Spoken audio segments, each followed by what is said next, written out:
जी सभी को। आज हम ले आए हैं अपना अगला लेक्चर मेजरमेंट्स के ही जो कि इसका पार्ट 3 है। मैंने पिछले लेक्चर के अंदर मेजरमेंट्स के लेक्चर नंबर 1 के अंदर हमने डिस्कस किया direct methods for measurement of length, और लेक्चर 2 के अंदर हमने इनडायरेक्ट मेथड्स जो है लेंथ मेजरमेंट के वो डिस्कस किए थे। माइक्रोकॉज मेजरमेंट्स जो थी वो हमारी पेंडिंग थी। Macrocosm measurements we have already discussed for length. Measurements of mass और मेजरमेंट्स ऑफ टाइम भी पेंडिंग थे, जिनको आज हम इस लेक्चर के अंदर कवर करने की कोशिश करेंगे। तो देखिए, जो सेकंड पार्ट हमारा रहता था microcosm measurement of length. Microcosm measurement of length यानी कि आपको बहुत छोटे छोटे ऐसे पार्टिकल्स की लेंथ मेजरमेंट करनी है, साइज मेजरमेंट करना है, जिनको हम देख भी नहीं पा रहे हैं। लेट अस सपोज मैं आपको कहूँ कि आपको सपोज कोई भी मैंने एटम दे दिया, मान लीजिए आपको गोल्ड का या सिल्वर का कोई भी एटम दे दिया, और I will ask you to calculate the size of that atom. तो उसके लिए जो हम कॉन्सेप्ट यहाँ पे यूज़ करेंगे that will be Avogadro hypothesis. Avogadro hypothesis के अंदर क्या होता है कि अगर आपके पास एक फिक्स्ड अमाउंट ऑफ सब्सटेंस है, मान लीजिए आपके पास कोई भी अमाउंट है सब्सटेंस की, लेट अस सपोज m ग्राम सब्सटेंस मैंने आपको दे दिया, मैं गोल्ड सिल्वर कॉपर व्हाटएवर जो भी मैं आपको कह रही हूँ, मैंने आपको 1 ग्राम वो जो है पीस, चाहे वो सॉल्यूशन है, लिक्विड है, सॉलिड है, गैसेस है, व्हाटएवर मैंने आपको प्रोवाइड कर दिया। तो क्या होगा अकॉर्डिंग टू एवोगैड्रो हाइपोथेसिस कि इसके अंदर जितने भी एटम्स हैं, एवोगैड्रो के अकॉर्डिंग वॉल्यूम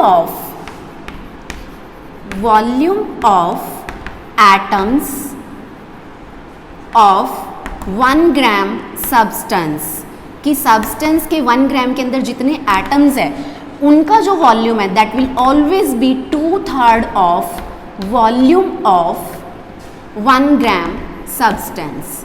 कि पूरे सब्सटेंस का जो वॉल्यूम है 1 ग्राम का, उसका 2/3 जो वॉल्यूम है वो किसने कंज्यूम किया हुआ, उसके अंदर जितने भी एटम्स हैं। This is called Avogadro hypothesis. Chemistry में आप लोगों ने पढ़ रखा होगा। So this concept will be used here to calculate microcosm measurements और टू कैलकुलेट माइक्रोकॉस्म लेंथ्स। तो देखिए, हम लोग साइज एटम का किस तरीके से निकालेंगे। अब ये जो वॉल्यूम है, इसके लिए सबसे पहले लेट अस सपोज मैंने कह दिया इसको कि ये इक्वेशन नंबर 1 है। अब एवोगैड्रो हाइपोथेसिस के अंदर ही हम लोगों को ये पता है, मान लीजिए आपके पास कोई भी सब्सटेंस है, ठीक है, इस सब्सटेंस का मास जो है m है, सपोज मॉलिक्यूलर वेट जिसे आप बोलते हैं। तो ये जो m ग्राम मास आप लोगों को दिया रहता है, ये एक एटम का मास नहीं होता। This is mass of Avogadro number. Avogadro number क्या होता है? 6.023 × 10⁻23, जिसको हम यहाँ पर n से डिनोट करेंगे। एंड m ग्राम कंटेन्स कितने एटम्स हो गए? n, which this n is Avogadro number. इतने एटम्स प्रेजेंट हैं। 1 ग्राम के अंदर कितने आ जाएंगे? n/m atoms. और हम लोगों को दिया कितना है? स्मॉल m ग्राम। m ग्राम कंटेन्स mn/m एटम, जिसको आप केमिस्ट्री में नॉर्मली गिवन में weight upon molecular weight into Avogadro number, general एक फॉर्मूला आप लोग याद भी कर लेते हैं, तो उसे काम करने की ज़रूरत नहीं है। तो इतने एटम्स इस सैंपल के अंदर प्रेजेंट हैं।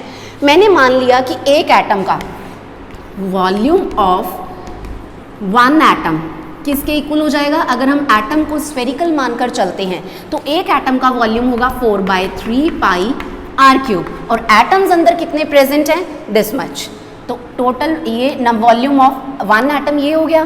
तो total volume of all the atoms में को रब कर रही हूँ, जो ये है वॉल्यूम ऑफ एटम्स ऑफ 1 ग्राम। एक एटम का वॉल्यूम है 4/3 पाई r³, और नंबर ऑफ एटम्स हमारे पास कितने आए थे? mn/m। ये हो गया टोटल वॉल्यूम किसका? एटम्स का।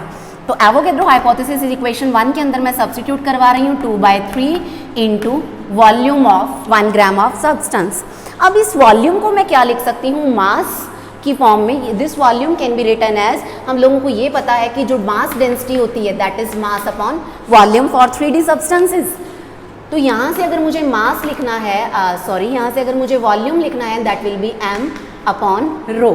तो इस वॉल्यूम की जगह अगर मैं यहाँ पे पुट करवा देती हूँ m/ρ, मास अपॉन रो, तो यहाँ से आप लोग इस r को, ये 3 से 3 गया, ये यहाँ से 2 से 2 गया, तो यहाँ पर आपके पास r³ इस एक्सप्रेशन से निकल आएगा। This will be this m से ये m कैंसिल हो गया and you will get m/ρ रो पाई, कोई और फैक्टर तो नहीं रह गया, ये n और ये वाला 2 इज़ इक्वल टू, ये आ गया हमारे पास 1/3। तो इस फॉर्मूले से आप किसी भी एटम का रेडियस जो है वो कैलकुलेट कर सकते हैं बाय सब्सटीट्यूटिंग। यहाँ पे mass, this is density rho, pi constant रहता है, n इज एवोगैड्रो नंबर। तो ये थी माइक्रोकोज मेजरमेंट किसकी, लेंथ की। इसके बाद अगर मैं बात करूँ मास और टाइम की, if we will talk about measurement of mass, measurement of mass. अब मास में भी हमें पता है माइक्रोकोज मेजरमेंट्स होंगी और मैक्रोकोज मेजरमेंट्स होंगी, माइक्रोकोज मेजरमेंट्स एंड मैक्रोकोज मेजरमेंट्स। माइक्रोकोज मेजरमेंट्स में हमें छोटे छोटे एटम्स, मॉलिक्यूल्स, इनका मास मेजर करना है, उसके लिए यूज की जाती है मास स्पेक्ट्रोग्राफ। मास स्पेक्ट्रोग्राफ से भी माइक्रोकोज मेजरमेंट्स की जा सकती हैं। इसके अलावा क्या होता है कि आप किसी चार्ज पार्टिकल को मूवमेंट करवाएं in the presence of electric magnetic field, तो वो जब रिवॉल्व करता है उसका जो टाइम पीरियड होता है that will also depend on mass of the particle. तो वहाँ से उन मैथमेटिकल मेजरमेंट से भी हम मास को कैलकुलेट कर सकते हैं। अगर मैं मैक्रोकोज मेजरमेंट्स की बात करूँ, हम नॉर्मली अपनी रूटीन लाइफ में, डे टू डे लाइफ में हम मास को मेजर कर लेते हैं बैलेंसेस की हेल्प से। अब जो मास होता है it is of two types, inertial mass and gravitational mass. Inertial mass वो मास है जिसकी वजह से इनर्शिया की कैपेबिलिटीज बॉडीज की हम स्टडी करते हैं, और ग्रेविटेशनल मास होता है which is responsible for the gravitational effects of the body.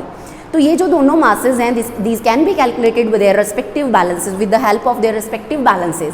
जैसे इनर्शियल मास है उसको आप इनर्शियल बैलेंस की हेल्प से मेजर कर सकते हैं, ग्रेविटेशनल मास है उसको आप ग्रेविटेशनल बैलेंस की हेल्प से मेजरमेंट कर सकते हैं। तो इनकी डायरेक्ट मेजरमेंट्स मास की मैक्रोकोज मेजरमेंट्स में जो है वो की जा सकती हैं। अब अगर मैं बात करूं टाइम की, अब आप कहेंगे कि इसमें क्या सिखाने की बात है, टाइम तो बड़ी आसानी से मेजर किया जा सकता है। According to Einstein, anything that a clock reads is called time.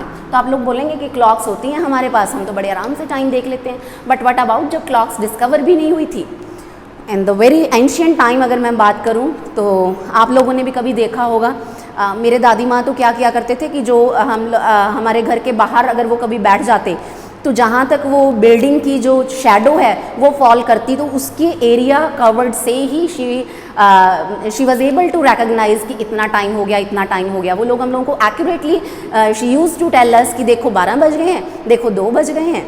तो ये जो कॉन्सेप्ट था टाइम का, व्हाट वाज दैट, प्रीवियसली लोग यही किया करते थे। देखिए टाइम मेजरमेंट के लिए वी वांट रेपिटेशन, हमें एक मोशन चाहिए जो कि रिपीट कर रही हो, रेपिटेटिव मोशन वी वांट।